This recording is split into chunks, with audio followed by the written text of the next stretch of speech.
नमस्कार, मी प्राची साळुंखे. साम संजीवनी या आरोग्य विशेष कार्यक्रमात आपलं सगळ्यांचंच अगदी मनापासून स्वागत. आज आपण चर्चा करणार आहोत एका महत्त्वाच्या विषयावर आणि तो म्हणजे रोबोटिक सांधेरोपण शस्त्रक्रिया, समज आणि गैरसमज.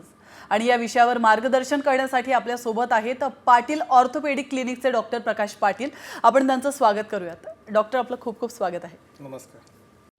कॉमस्कोर नुसार आता isakal.com आहे देशातील नंबर 1 ची मराठी न्यूज वेबसाईट. प्रत्येक अपडेटसाठी isakal.com ला नक्की भेट द्या.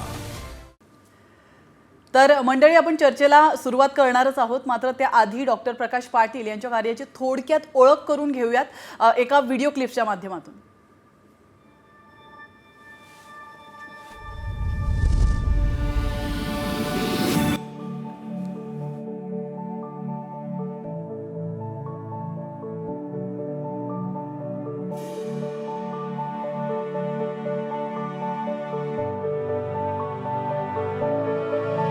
डॉक्टर प्रकाश विश्वनाथ पाटील हे तरुण, अनुभवी आणि जॉईंट रिप्लेसमेंट व रोबोटिक सर्जन आहेत.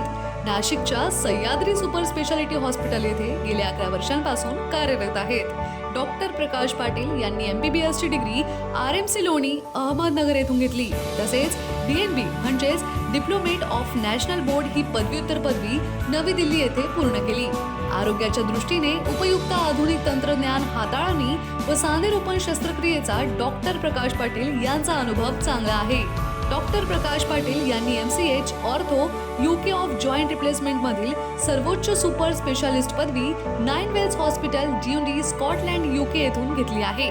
आंतरराष्ट्रीय स्तरावर सांधेरोपण शस्त्रक्रियेत डॉक्टर प्रकाश पाटील यांचा सराव चांगला असून त्यांनी ऑर्थोपेडिक्स ॲडव्हान्स ट्रेनिंग ग्लासगो आणि एडिनबर्ग UK या ठिकाणाहून पूर्ण केले. पश्चिम युरोपातील एकमेव आद्य प्रवर्तक असलेले प्रोफेसर मार्क लेमेंक यांच्या मार्गदर्शनाखाली जॉईंट रिप्लेसमेंट आणि ऑर्थ्रोस्कॉपीमध्ये एडिन कॅव्हल हॉस्पिटल, बेल्जियम येथून फेलोशिप पूर्ण केली. डॉक्टर प्रकाश पाटील यांनी रिव्हिजन नी रिप्लेसमेंटची फेलोशिप जर्मनी येथून पूर्ण केली असून रोबोटिक नी रिप्लेसमेंटची ट्रेनिंग सिंगापूर येथून पूर्ण केली. Doctor Prakash Vishwanath Patil Sahyadri super speciality hospital Nashik येथे पूर्ण वेळ कार्यरत असून ते विविध प्रकारच्या शस्त्रक्रिया जसे की सांधे बदल, दुर्बिणीतील सांधेच्या शस्त्रक्रिया, मल्टिपल फ्रॅक्चर व गुंतागुंतीच्या शस्त्रक्रिया येथे करतात. सांधेरोपण शस्त्रक्रियेच्या अधिक माहिती व अपॉइंटमेंटसाठी 5x8 5x2 वर संपर्क करा. चला तर मग सुरुवात करूयात आपल्या चर्चेला आणि रोबोटिक सांधेरोपण शस्त्रक्रिया विषयी अधिक आपण जाणून घेऊया डॉक्टरांकडून. पुन्हा एकदा सर, आपलं स्वागत आहे कार्यक्रमात. खरं तर सगळ्यात महत्त्वाचा प्रश्न म्हणजे रोबोटिक सांधेरोपण शस्त्रक्रिया म्हणजे नेमकं काय आणि ती कशी केली जाते? निश्चितच चांगला प्रश्न आहे.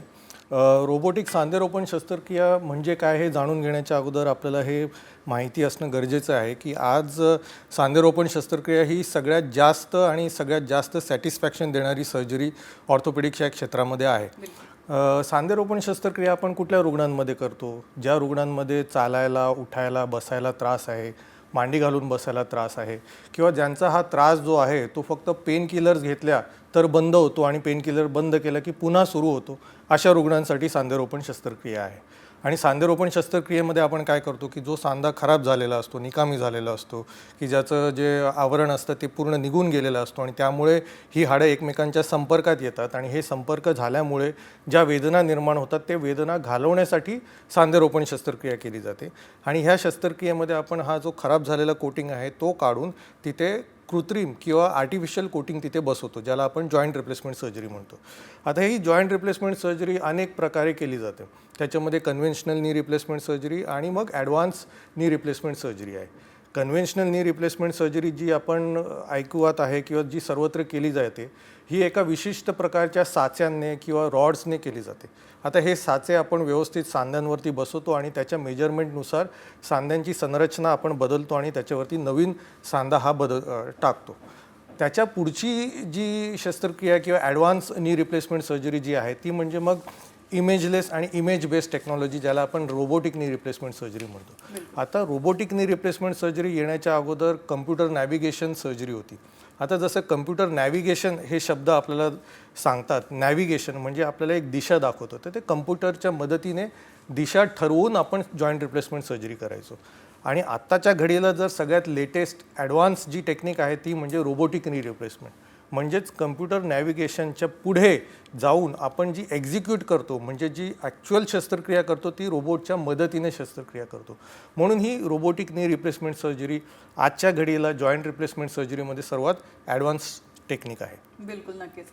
सर, रोबोटिक सांधेरोपण शस्त्रक्रियेमध्ये काही प्रकार येतात का आणि ते नेमके कोणकोणते? रोबोटिक जॉईंट रिप्लेसमेंट सर्जरीमध्ये मेनली 2 प्रकार आहेत. एक म्हणजे fully automated robotic knee replacement surgery आणि एक म्हणजे robotic assisted knee replacement surgery. आता fully automatic robotic knee replacement surgery म्हणजे काय, की जसं नावच आपल्याला सांगतं की ही फुल्ली ऑटोमेटेड सर्जरी. ह्यामध्ये सर्जनचा जो हस्तक्षेप आहे तो फार कमी आहे. ह्यामध्ये आपण काय करतो की जेव्हा पण आपण सांधा ओपन करतो, जॉईंट एक्सपोज करतो, त्याच्यानंतर आपण जी कम्प्युटर नॅव्हिगेशन सिस्टीम असते रोबोटिकची त्याला एक विशिष्ट असा कमांड देतो की आपल्याला अशा पद्धतीने शस्त्रक्रिया करायची आहे, इतक्या पद्धतीचं फक्त खराब झालेला सांधा बदलायचा आहे, असे लिगामेंटमध्ये टेन्शन ठेवायचे. आणि हे प्रोग्रामिंग केल्यानंतर मग ती जी मशीन आहे ज्याला आपण रोबो म्हणतो तो रोबोटिक आर्म त्या फील्डमध्ये येतो, म्हणजे ऑपरेशन जिथे आपण करतो त्या भागामध्ये येतो आणि कमांड दिल्याप्रमाणे ती बोन्सचं कट करतो किंवा त्याला क्लीन करून काढतो, जेणेकरून त्याच्यावरती साचे परफेक्ट बसतात. आता हे क्लीन करण्याचा जो काम असतो किंवा रोबोटिक आर्म जो असतो हा फुल्ली कंट्रोल्ड असतो रोबोटने, म्हणून याला फुल्ली ऑटोमेटेड रोबोटिक सिस्टीम म्हणतात. दुसरी जी सिस्टीम आहे ती म्हणजे robotic assisted knee replacement surgery. ह्यामध्ये काय की आपण जॉईंट एक्सपोज करतो, जॉईंट ओपन केल्यानंतर विशिष्ट जे लँडमार्क्स असतात ते आपण कम्प्युटरवरती फीड करतो आणि त्यानंतर मग एक विशिष्ट मॅप तयार करतो. आता ह्या 2 स्टेप्स दोन्ही सर्जरीजमध्ये सेम आहेत. रोबोटिक असिस्टेड डिव्हाइसमध्ये काय होतं की एक रोबोटिक आर्म असतो जो सर्जन त्याच्या हातामध्ये धरतो आणि त्या हाताच्या मदतीने किंवा त्या इन्स्ट्रुमेंटच्या मदतीने मग आपण ते रिसेक्शन करतो. आता याच्यामध्ये एक मेजर डिफरन्स जो आपण फुल्ली ऑटोमेटेड आणि रोबोटिक असिस्टेडमध्ये पाहू तो म्हणजे की रोबोटिक असिस्टेडमध्ये रोबोटिक आर्मचा जो कंट्रोल आहे तो पूर्ण सर्जनकडे असतो.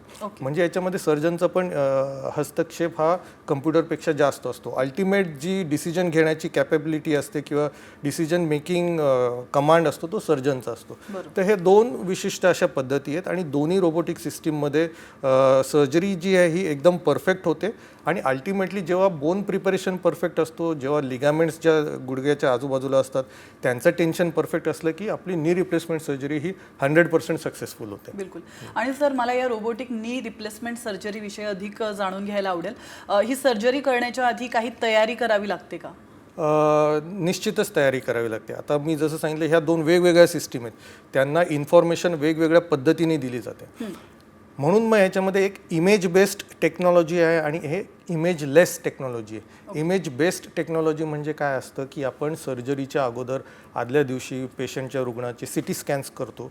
विशिष्ट प्रकारचे हे स्कॅन केल्यावरती त्याच्यावरती मॅपिंग असतं आणि हे मॅपिंग डिजिटल फॉर्मॅटमध्ये असतं. ह्या मॅपिंगवरती आपण एक मॅप तयार करतो की कशा पद्धतीचं आपल्याला सर्जरी करायची आणि कशी आपल्याला जी डिफॉर्मिटी आहे किंवा जो वाक आलेला आहे सांध्यांमध्ये तो करेक्ट करायचा आहे आणि त्याच्यानुसार हे कम्प्युटरवरती आपण फीड करतो. दुसऱ्या दिवशी मग जेव्हा आपण जॉईंट ओपन करतो तेव्हा हे सगळे पॉईंट्स आपण व्हॅलिडेट करून मग तो फुल्ली ऑटोमेटेड सिस्टीम तिथे आणतो. दुसरी म्हणजे इमेजलेस सिस्टीम आहे. इमेजलेस सिस्टीममध्ये आपल्याला पूर्वी किंवा आदल्या दिवशी CT स्कॅन वगैरे करायची काही गरज नसते. जसं आपण जॉईंट ओपन करतो तसंच आपण जेव्हा पण गुडघा उघडतो, जे काही डिफेक्ट्स आहेत किंवा जे काही तिथे खराब झालेले हाडांचे तुकडे आहेत त्यांची मॅपिंग आपण इंट्रो ऑपरेटिव्हली रिअल टाईम, म्हणजे जसं आपण तिथे एखादी इन्फॉर्मेशन देतो तसं ते कम्प्युटर पिकअप करतो आणि त्याच्यानुसार एक रोड मॅप तयार होतो आणि ही इमेजलेस सिस्टीम आहे. त्यामुळे काय होतं की रेडिएशन किंवा आपण म्हणतो ना की एक्सरेला एक्सपोजर किंवा मग CT स्कॅनला एक्सपोजर हे फार कमी राहतं आणि त्याच्याशी रिलेटेड हॅझार्ड्स पण कमी राहतात. आणि इमेजलेस सिस्टीमचा फायदा हा राहतो की हा रिअल टाईम असल्यामुळे जे काही थोड्या पण चेंजेस त्याच्यामध्ये ज्या काही होत असतील किंवा घडत असतील रिअल टाईममध्ये ते लगेच कम्प्युटर पिकअप करतो आणि आपल्याला तो त्या दिशेने मार्गदर्शन करतो आणि त्यामुळे मग सर्जरी करण्यामध्ये आपल्याला मदत होते. सो इमेज बेस्ड आणि इमेजलेस अशा ह्या 2 प्रामुख्य सिस्टीम आहेत. बिलकुल. खरं तर अनेकांना एक प्रश्न पडतो आणि मला देखील पडलेला आहे, तो म्हणजे रोबोटिक नी रिप्लेसमेंट शस्त्रक्रियेमध्ये खरंच रोबोटच शस्त्रक्रिया करतो का? म्हणजे तुम्ही आधी तर हे क्लिअर केलेलंच आहे, मात्र मला जाणून घ्यायचं आहे की एक्झॅक्टली ही प्रोसिजर काय असते? नाही, हा खूप कॉमन असा प्रश्न आहे आणि बऱ्याच वेळेला जेव्हा पेशंट्स सर्जरीसाठी ऑपरेशन थिएटरमध्ये येते तेव्हा पेशंटसुद्धा विचारतो की आम्हाला तो रोबोट बघायचा की कुठे आहे रोबो वगैरे. तर ॲक्च्युली तसं काही नसतं. म्हणजे आपण जसं लहानपणी टी व्हीवरती सिरियल बघायचो की एखादा लहान मुलगा आहे आणि तो त्याच्या रोबोटला घड्याळाद्वारे बोलवतोय आणि रोबो येतोय, हातवारे करतोय आणि मग तो काम करतोय. तर तशा पद्धतीचं हे नसतं. रोबो ही ह्या सिस्टीमला नाव दिलेलं आहे. ह्या सिस्टीममध्ये काय राहतं की 3 प्रमुख इन्स्ट्रुमेंट्स असतात.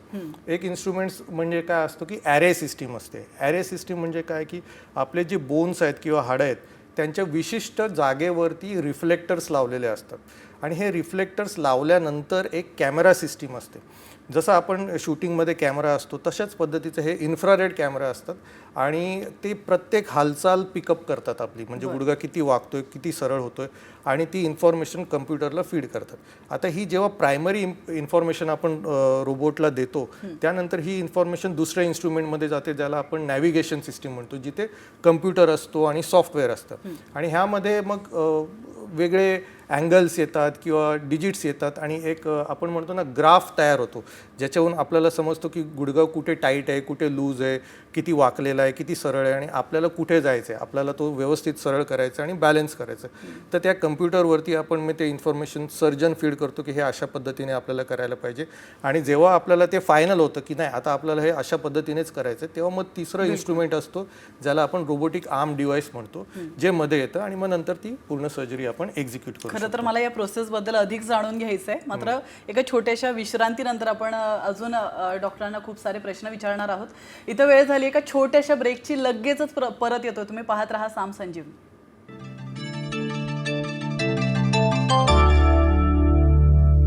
ब्रेकनंतर पुन्हा एकदा आपलं स्वागत आहे. रोबोटिक सांधेरोपण शस्त्रक्रियेविषयी डॉक्टर प्रकाश पाटील आपल्याला मार्गदर्शन करतात. पुन्हा एकदा वळूयात आपल्या चर्चासत्राकडे.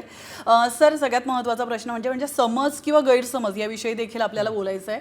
तर रोबोटिक शस्त्रक्रिया ही पारंपरिक शस्त्रक्रियेपेक्षा धोकादायक आहे असा समज लोकांच्या मनात आहे. तर तो कितपत खरा आहे? नाही, हा अगदी चुकीचा असा समज आहे किंवा गैरसमजच आपण म्हणू. जसं रोबोटिक्सबद्दल मी माहिती दिली तर मग असा समज आहे की बरेचसे इन्स्ट्रुमेंट्स तिथे येतात, बरेच रोबोटिक आर्म किंवा मशीन्स वगैरे येतात, त्यामुळे मग काही जास्त धोका उद्भवतो का, इन्फेक्शनचा धोका उद्भवतो का? तर तसं काही नाही आहे. रोबोटिक शस्त्रक्रिया ही कन्व्हेन्शनल नी रिप्लेसमेंट सर्जरीपेक्षा जास्त सेफ मी म्हणू शकतो. आता कन्व्हेन्शनल नी रिप्लेसमेंट किंवा नॉन रोबोटिक शस्त्रक्रिया हे जगामध्ये सगळ्यात जास्त केली जाते आणि ही सेफ आहे. त्याचबरोबर आता रोबोटिक नी रिप्लेसमेंट सर्जरी ही रिसेंटली ॲडव्हान्स टेक्निक जी आहे गेल्या काही वर्षांपासून आलेली आहे ती सुद्धा ह्याच्यापेक्षा सेफ आहे. आता सेफ कुठल्या दृष्टीने मी म्हणतो की रोबोटिक नी रिप्लेसमेंट सर्जरीमध्ये जो रक्तस्राव होण्याचं प्रमाण आहे तो कमी आहे किंवा मग आपण म्हणतो ना की मिस्टेक्स होण्याचे जे प्रकार आहेत ते कमी आहेत. कारण प्रत्येक स्टेपला आपण हे काउंटर चेक करतो. म्हणजे जर आपण सांगितलं की रोबोटिक आर्मद्वारे आपल्याला फक्त 2 मिलीमीटर एवढंच हाडाचा तुकडा काढायचा आहे तर तो रोबो एक्झॅक्टली तेवढंच काढेल, त्याच्यापेक्षा कमी नाही किंवा त्याच्यापेक्षा जास्त नाही आणि ते आपण पुन्हा चेक करू शकतो की ते व्यवस्थित काढले की नाही. त्यामुळे प्रिसिजन परफेक्ट राहतं, त्याच्यामध्ये अलाइनमेंट जी असते सांध्याची ती परफेक्ट येते आणि त्यामुळे मग गुडघ्याची लवचिकता चांगली राहते. म्हणून ब्लड लॉस कमी झाल्यामुळे काय होतं की टिश्यू हँडलिंग पण कमी होते. टिश्यू हँडलिंग कमी झाल्यामुळे रिकव्हरीलाचा जो वेळ असतो तो कमी होतो आणि म्हणून मग पेशंट चांगल्या पद्धतीने रिकवर होऊ शकतो. बिलकुल. आणि एक महत्त्वाचा प्रश्न सर की पोस्ट ऑपरेशन बऱ्याच जणांना रेस्ट करायचा नसतो, तर रोबोटिक नी रिप्लेसमेंटमध्ये रुग्णाला अधिक बेड रेस्ट करावा लागतो का? नाही, हा सुद्धा एक गैरसमज आहे. कारण रोबोटिक नी रिप्लेसमेंटमध्ये सर्जरीचा वेळ हा पारंपरिक शस्त्रक्रिया एवढाच आपण म्हणू शकतो किंवा त्याच्यापेक्षा थोडासा जास्त एवढा लागतो. परंतु जसं आपण लिगामेंट्स हँडलिंग किंवा ब्लड टिश्यू आणि सॉफ्ट टिश्यू हँडलिंग कमी असल्यामुळे रिकव्हरीला मदत होते. म्हणून मग काय होतं की ज्या दिवशी सर्जरी होती त्या दिवशीच आम्ही संध्याकाळी रुग्णाला उभं करतो, चालवतो, दुसऱ्या दिवशी आम्ही वॉर्डमध्ये चालवतो, तिसऱ्या दिवशी बाथरूम ट्रेनिंग देतो, पायऱ्यांची चढ उतर करतो आणि 4थ्या दिवसापर्यंत रुग्ण डिस्चार्जही होतो. म्हणजे कंप्लीट बेड रेस्ट किंवा पेशंट बेडमध्ये पडून राहिला असा काही प्रकार होत नाही. म्हणजे लगेच कामाला लागू शकतो. डेफिनेटली. बिलकुल.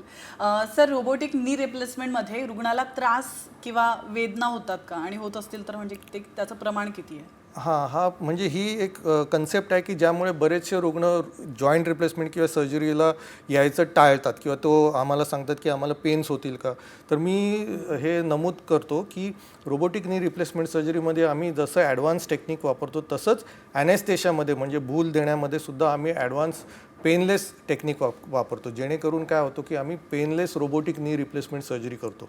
म्हणजेच आम्ही फक्त विशिष्ट प्रकारे आमचे ॲनेस्थेटिस जे काही पेन्स होणाऱ्या नर्व फायबर्स आहेत तेवढंच ब्लॉक करतात, जेणेकरून काय होतं की रुग्णाला पेन्स होत नाही. आणि मी जसं मगाशी सांगितलं की ते पहिल्याच दिवशी उभे राहून चालायला लागतात, हे करणं शक्य राहतं. म्हणून आम्ही ह्याला painless robotic knee replacement surgery असं म्हणतो. बिलकुल. नक्कीच. खरं तर रोबोटिक नी रिप्लेसमेंट नंतर अनेक रुग्णांचे आयुष्य बदलल्याचं आपण पाहतोय आणि त्यापैकी काही रुग्ण आपल्यासोबत थेट जोडले देखील गेले होते आणि त्यांनी त्यांची प्रतिक्रिया दिलेली आहे, अभिप्राय दिलेला आहे असं म्हणायला हरकत नाही. तर आपण ऐकूयात त्या रुग्णांच्याच तोंडून की काय अनुभवलंय त्यांनी नेमकं.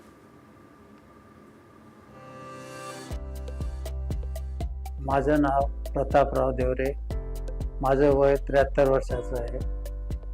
मला 10-12 वर्षापासून गुडघ्यांचा त्रास होता.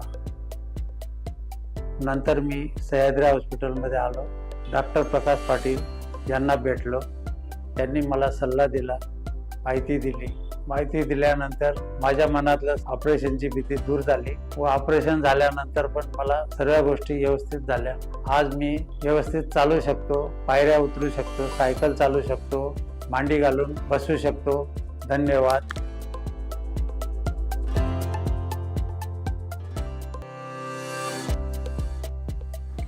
नक्कीच. खरं तर खूप सारे अभिप्राय आपल्याकडे येत असतात, प्रतिक्रिया येत असतात. तुमच्याकडे मला सांगा डॉक्टर की आपल्याकडे आतापर्यंत किती शस्त्रक्रिया झालेल्या आहेत आणि त्यापैकी किती रुग्ण खुश होऊन गेलेले आहेत? आपल्याकडे अनेक म्हणजे मी म्हणेल की जवळपास 3000पेक्षा जास्त शस्त्रक्रिया झालेल्या आहेत. आणि आपण म्हणतो ना आनंदी आयुष्य किती जणांनी, तर मी असं 100% नाही म्हणेल, पण निश्चितच 99% तर नक्कीच म्हणेल. कारण 1% यासाठी म्हणेल की सगळ्या गोष्टी सर्जनच्या हातात नसून काही गोष्टी देवाच्या सुद्धा हातात आहेत. तर तो श्रेय आपण देवाला निश्चित द्यायला हवं. आणि पेशंट सॅटिस्फॅक्शन जे आहे ते सब्जेक्टिव्ह फिलिंग आहे. म्हणजे एखाद्या रुग्णाला एखाद्या शस्त्रक्रियेमुळे कितपत बेनिफिट होतो हा त्याच्या स्वभावाचा भाग पण सुद्धा आहे. त्यामुळे कधीकधी खूप चांगली शस्त्रक्रिया केली जरी असली तरी रुग्णाच्या स्वभावामुळे त्याला ती एखाद्यास पूर्णपणे सॅटिस्फाय होत नाही. आणि कुठला रुग्ण अगदी ॲव्हरेज सर्जरी जरी केली असेल तरी तो इतका खुश असतो की ती म्हणजे एक्स्ट्रा ऑर्डिनरी सर्जरी झाल्यासारखी होते. पण डेफिनेटली 99% मी म्हणेल की रुग्ण सॅटिस्फाईड होतात आणि त्यांनी जो भीती घेऊन आलेले असतात ती भीती दूर होऊन ते इंडिपेंडेंटली त्यांच्या पायावरती पुन्हा कार्यरत होतात. खरं तर असं म्हटलं जातं की औषधांच्या आधी त्या डॉक्टरमधली जी पॉझिटिव्हिटी असते ती देखील रुग्णांना बरी करत असते. तर ती पॉझिटिव्हिटी नक्कीच तुमच्याकडून त्या रुग्णांमध्ये जात असेल हे मला आता जाणवत आहे. तर खरं तर अजून एक अभिप्राय आपल्याकडे आलेला आहे, त्यांचा देखील खूप छान अनुभव आहे आणि ते नेमके काय म्हणतायत तुमचं रुग्ण आपण ऐकूयात. मेरा नाम दमयंती अमृतलाल पटेल है. मेरे को 5-6 साल से घुटनों में दर्द रहता था. ये नासिक में वो जो सह्याद्री हॉस्पिटल है उसमें प्रकाश पाटिल डॉक्टर नंबर 1 है, आप वहाँ पे ही सर्जरी करो. और बहुत अच्छी तरह उसने ऑपरेशन किया. 2023 में वो जो मैं दर्द लेके आई थी घुटनों का, वो बोला कि नहीं अभी 2024 में नया घुटना लेना है मेरा. तो इसलिए फिर वो मैं और ऑपरेशन जब भी मेरा हुआ उसी दिन मैं खड़ी हुई. सिर्फ 5 मिनट के लिए मैंने वॉकर लिया और फिर बाद में ऐसे ही चले और मेरे को अच्छी ट्रीटमेंट मिली है. मैं पैर भी ऊपर अप डाउन कर सकती हूँ, पैर मेरा नी फोल्ड भी कर सकती हूँ और नीचे वो बैठ के मैं मांडी भी डाल सकती हूँ, ऊपर नीचे भी कर सकती हूँ, साइकिल भी चला सकती हूँ. जो भी है वो पूरी एक्सरसाइज मैंने अभी तक किया है. Thank you Prakash Patil sir, आपने बहुत अच्छा ऑपरेशन किया है. खरं तर बऱ्याच जणांना अनुभव शेअर करायचा असतो, मात्र आपल्याकडे तेवढा वेळ नसतो. आपण एका शोमध्ये हार्डली 1 किंवा 2च व्हिडिओ चालवू शकतो. त्यामुळे हा अनुभव आपण ऐकून घेतलेला आहे त्यांचा. सर खरं तर मला एक प्रश्न पडला आहे की सांधे दुखी नेमकी कुठल्या कारणाने होते आणि ती आपण टाळू कशी शकतो? निश्चितच चांगला असा प्रश्न आहे, कारण आजचा विषय आपला होता की रोबोटिक नी रिप्लेसमेंट सर्जरी. परंतु आपल्याला ती करायची वेळ येऊ नये म्हणून सांधेदुखी कशी ओळखायला पाहिजे आणि त्याच्यावरची उपचार पद्धती काय, सांधेदुखी बेसिकली जसं शब्द आपल्याला सांगतो की सांधेदुखी, सांधे हे दुखायला लागतात. काय काय केल्यावरती दुखतात ते, तर मग चालताना, उठताना, बसताना, मांडी घालून बसताना, भारतीय पद्धतीच्या शौचाला बसताना, पायऱ्यांची चढ उतर करताना. आणि ही सांधेदुखी जी आहे ती प्रत्येक व्यक्तीमध्ये नैसर्गिकरित्या होत असते. स्त्रियांमध्ये 55 ते 60 नंतर आणि पुरुषांमध्ये जवळपास 65 नंतर हा आजार होत असतो. आणि जेव्हा ही लक्षणे येतात आपल्याला दुखण्याची, तेव्हा आपण सर्वप्रथम डॉक्टरांकडे जायला हवं, एक एक्सरे करून घ्यायला हवं. त्या एक्सरेवरती आपल्याला ती सांधेदुखी कुठल्या स्टेजवरती हे आपल्याला समजतं. म्हणजे त्याला लगेचच ऑपरेशनची गरज आहे की आपण ती आणखीन काही टाळू शकतो. सुरुवात झाली असेल तर सर्वप्रथम आपल्याला आपल्या शरीराचं वजन कमी करायचं आहे. जितका मेकॅनिकल लोड त्याच्यावरती कमी, तितकं तो सांधा चांगला राहतो. आपल्या सांध्यांची हालचाल करायची, म्हणजे नियमित व्यायाम करायचा आहे. सकाळी 15-20 मिनटं चालायला गेलो किंवा रात्री जेवणानंतर शतपावली केली तरीसुद्धा आपले सांधे निरोगी राहतात. सकाळच्या कोवळ्या उन्हामध्ये फिरायचं, जेणेकरून व्हिटॅमिन डी आपल्या शरीराला मिळतं. आणि काही पद्धती आहेत ज्या आपल्याला टाळायची आहेत 50 किंवा 55 नंतर, ते म्हणजे खालती मांडी घालून बसणं किंवा भारतीय पद्धतीच्या शौचाचा वापर करणं आणि विनाकारण पायऱ्यांची चढ उतर करणं. हे जर आपण टाळलं तर मग आपले सांधे झिजण्याचा जो प्रमाण आहे तो कमी होईल. आणि त्याचबरोबर मग जर का आपल्या सांधे झिजले असतील किंवा आपल्याला एक्सरेवरती दिसत असेल की सांधा पूर्णपणे निकामी झाला आहे, तर मात्र मग आपल्याला ते ॲक्सेप्ट करायचं आहे की आपल्याला सांधेदुखी ही झालेली आहे. कारण जेव्हा आपण एखादी गोष्ट ॲक्सेप्ट करतो तेव्हा मग त्याच्यावरती आपल्याला उपचार काही करता येतात. बरेच वेळा रुग्ण काय करतो की हे ॲक्सेप्ट करायलाच तयार नाही आहे की आम्हाला सांधेदुखी झाली, आणि म्हणून मग ते काहीतरी हे मलम चोळ किंवा कुठले तरी ॲड्स बघून कुठले औषधी मागव, म्हणजे जे नॉन मेडिकल गोष्टी आहेत ते करत बसतात आणि त्याच्यामध्ये बराच वेळ हा वाया घालवतात. जॉईंट रिप्लेसमेंट सर्जरी ही जी आहे ही क्वालिटी ऑफ लाईफ इम्प्रूव्ह करणारी शस्त्रक्रिया, म्हणजे आपलं जेवढं काही आयुष्य राहिलं ते चांगलं जावं त्याच्यासाठीची ही शस्त्रक्रिया आहे. म्हणून वेळेत जर आपण शस्त्रक्रिया केली तर आपलं पेन फ्री आयुष्य राहू शकतं. आणि म्हणूनच आता त्याच्यामध्ये मी जसं नमूद केलं की रोबोटिक नी रिप्लेसमेंट सर्जरी ही ॲडव्हान्स टेक्निक आलेली आहे. तर त्याची भीती न बाळगता निश्चितपणे सर्वांनी शस्त्रक्रिया करायला हवी. नक्कीच. खरं तर खूप महत्त्वाच्या विषयावर आज तुम्ही मार्गदर्शन केलेलं आहे. आणि जो शेवटचा मुद्दा डॉक्टर तुम्ही मांडलेला आहे की खूप साऱ्या जाहिराती दाखवल्या जातात, त्यामध्ये आपले प्रोडक्ट्स विकण्यासाठी सजेशन दिलं जातं की तुम्ही हे प्रोडक्ट आमचं घेऊन जा आणि याच्यामुळे तुमचं दुखणं थांबू शकतं. तर तसे प्रोडक्ट्स मागवले जातात आणि त्यांचा वापर केला जातो. खरं तर त्याचा फारसा फायदा देखील होत नाही.